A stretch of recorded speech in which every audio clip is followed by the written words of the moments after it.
Hi, and welcome back to the cottage. I'm Joey, the Veiled Cottage Witch, and this is another episode of my magical plant series.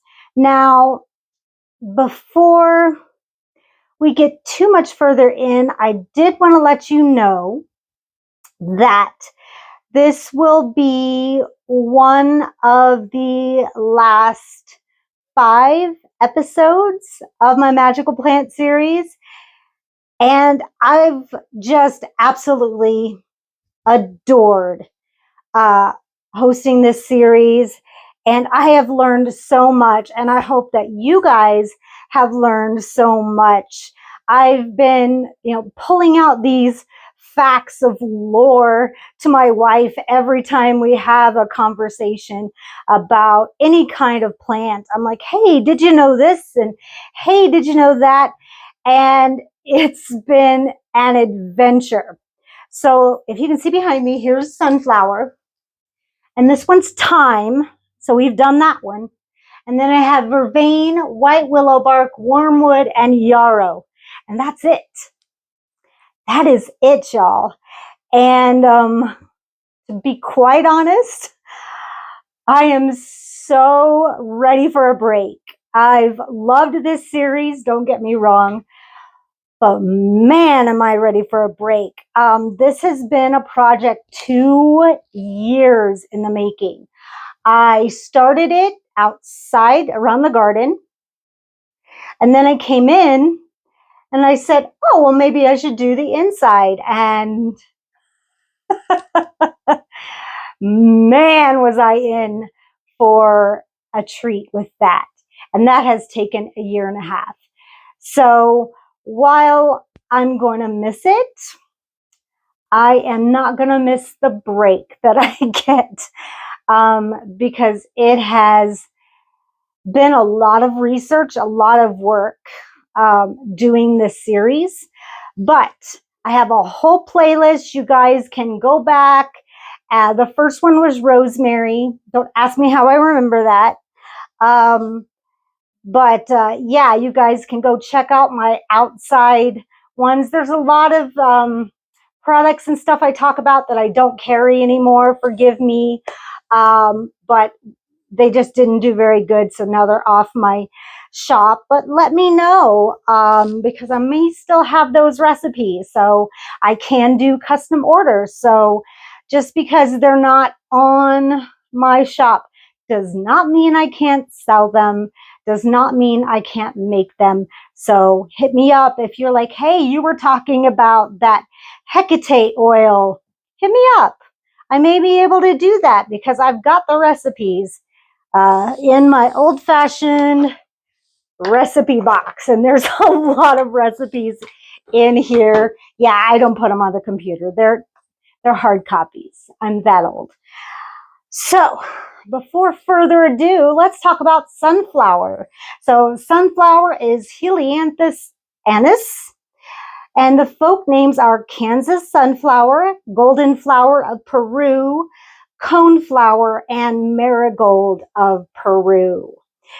And while I blather a little bit, I'm going to show you some beautiful, out of the ordinary sunflowers.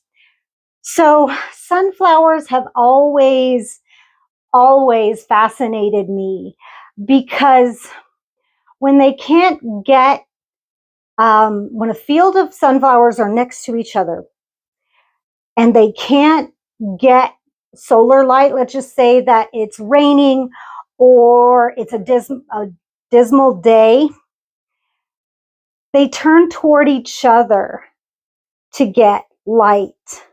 And if that's not the most romantic thing you've ever heard, then I have nothing. I have nothing for you. That is so beautiful and so wonderful coming out of nature that I am just blown away. Blown away. So the name origin comes from sunflowers. The name origin, sunflowers, came about because of the large, bright faces that resemble the sun.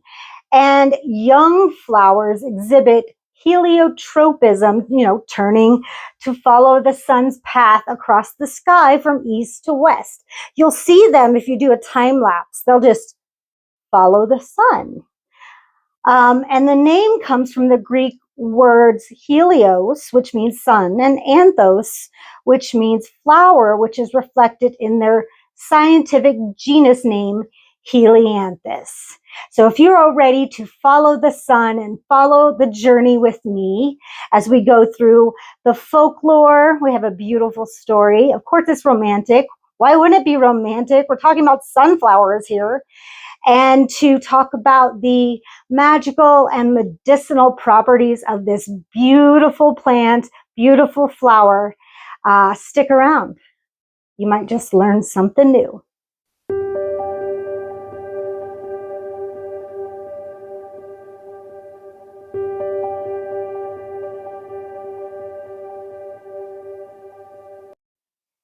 All right, so buckle up. Here's the story. The love of Apollo, the god of the sun, and the water nymph Clytie. Now, Clytie was so in love with Apollo. I mean, he's a handsome god, I can't blame her, that she would stare at the sky while watching him, kind of like the sunflowers, And she had no fear of going blind. She would just stare at the sun and Apollo driving his chariot. And one day, Clytie called out to Apollo and she told him about her love and shouted to the heavens that she would not give up on her love, no matter what the cost, even if she was burned by the sunlight. But Apollo laughed and mocked her and ignored Clytie.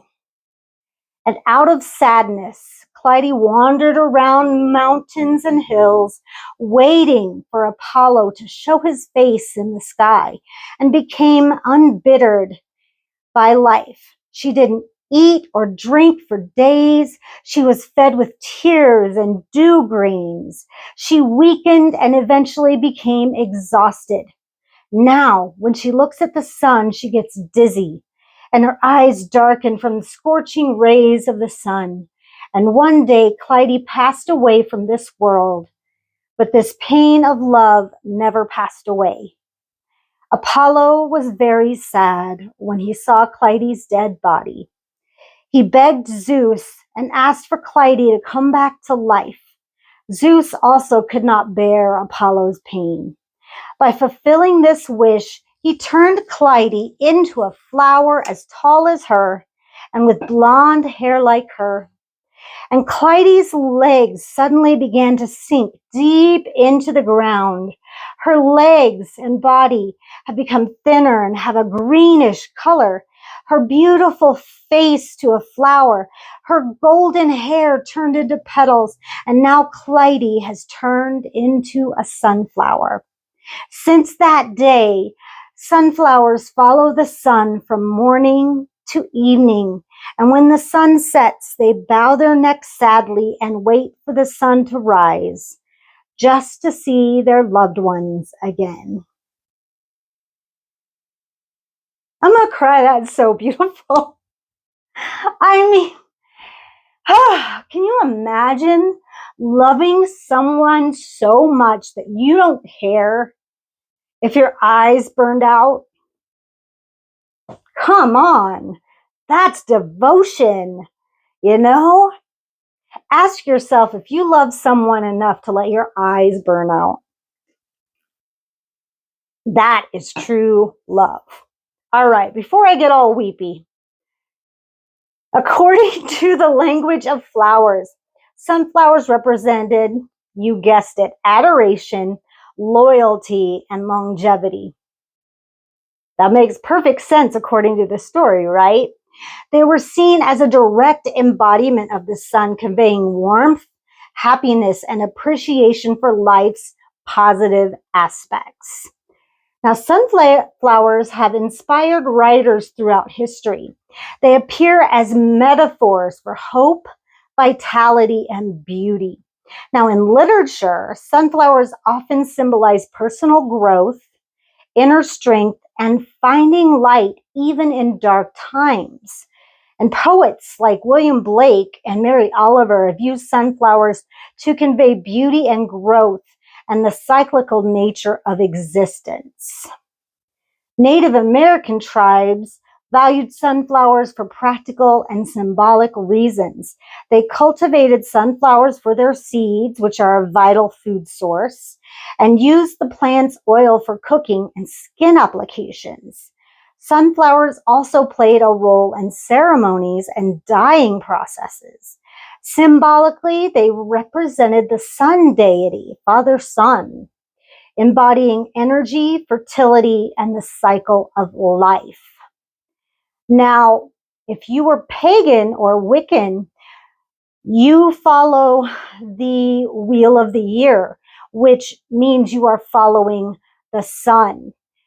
And just so you know, I don't know if a lot of people know this, but when you're following the wheel of the year, it mimics the moons. So if you are following, let's just say, the lunar cycle has full moon to dark moon, and then, new moon to full moon to new moon, new moon to full moon. The sun goes through exactly the same cycle, but throughout the year. So at midsummer, it's at its fullest. So it's full sun, just like the lunar full moon, right? And at Yule, which is across the calendar from midsummer, right? Midwinter, it would be the new moon because we're waiting to birth the sun. So it goes through the same cycle that the moon does, but instead of in a month, it takes a year. So that's a little something to reflect on for you guys. If you guys, I know we in our coven, we go through the wheel of the year. And so it takes a whole year to do what the moon does in a month, if that makes sense.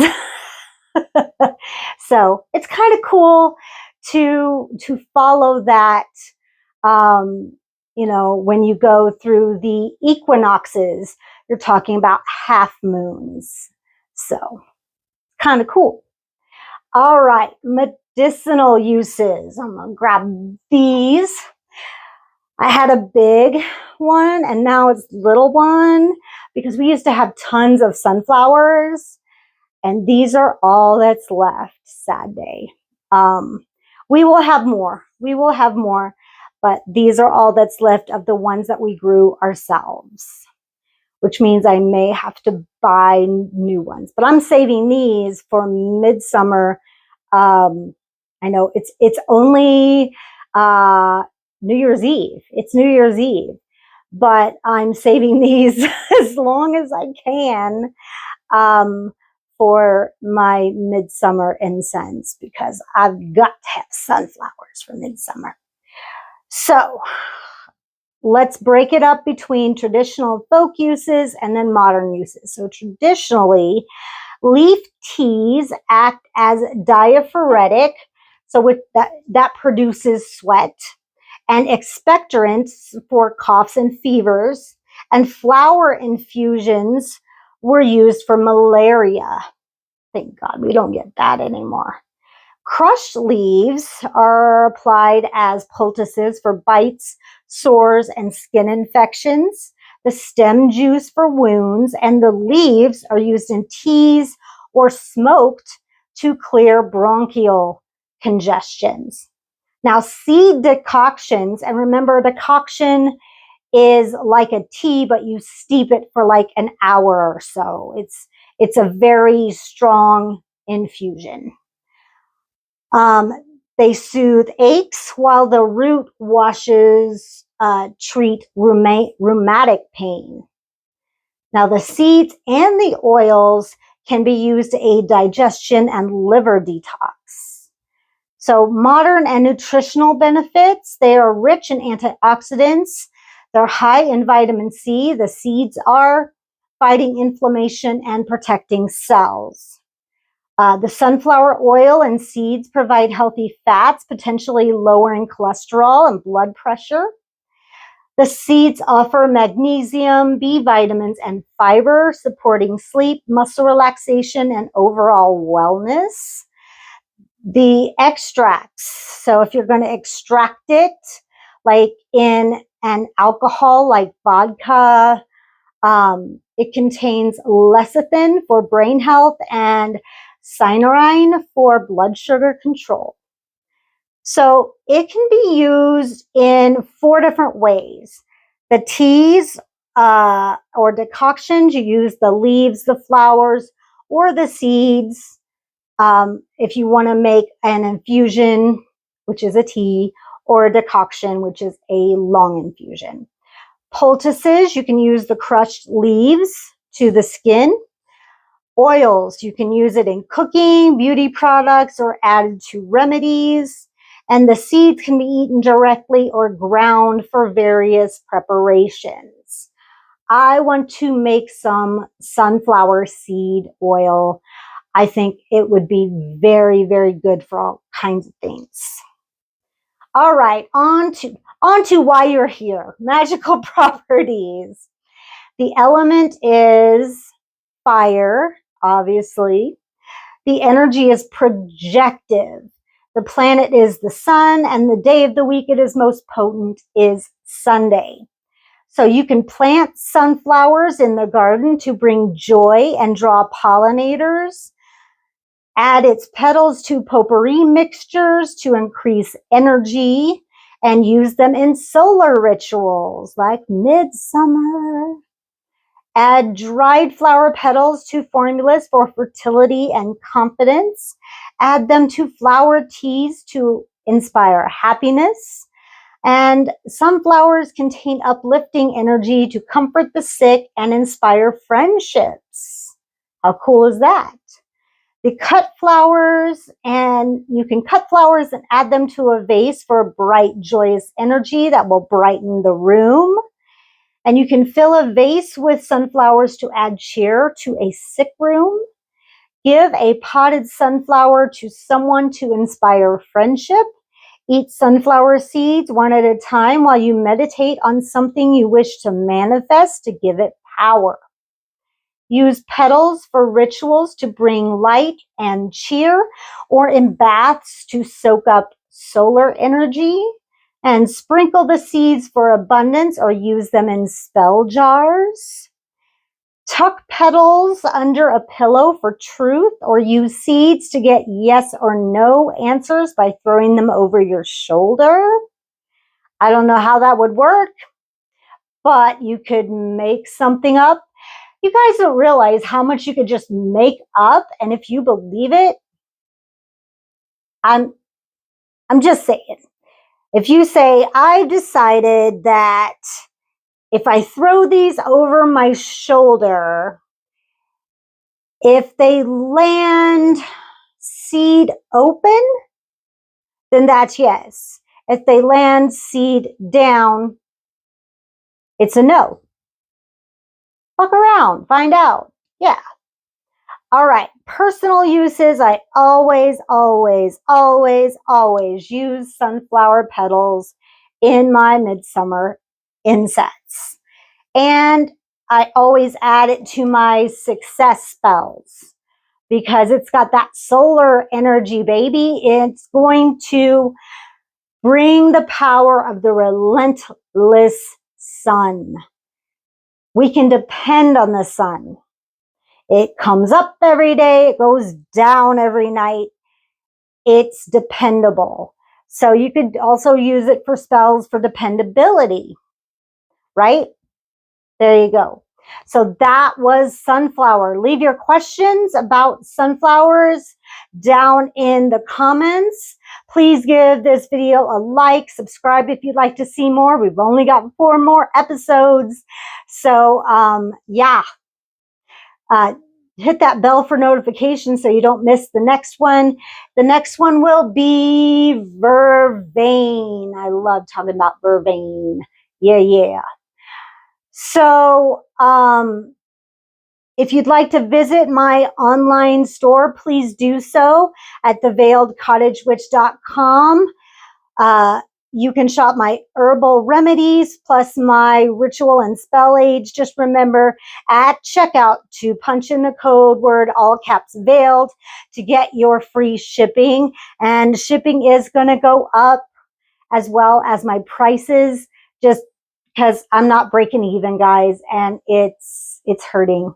It's hurting my business. So I'm sorry about that to you guys, but it's the way it is.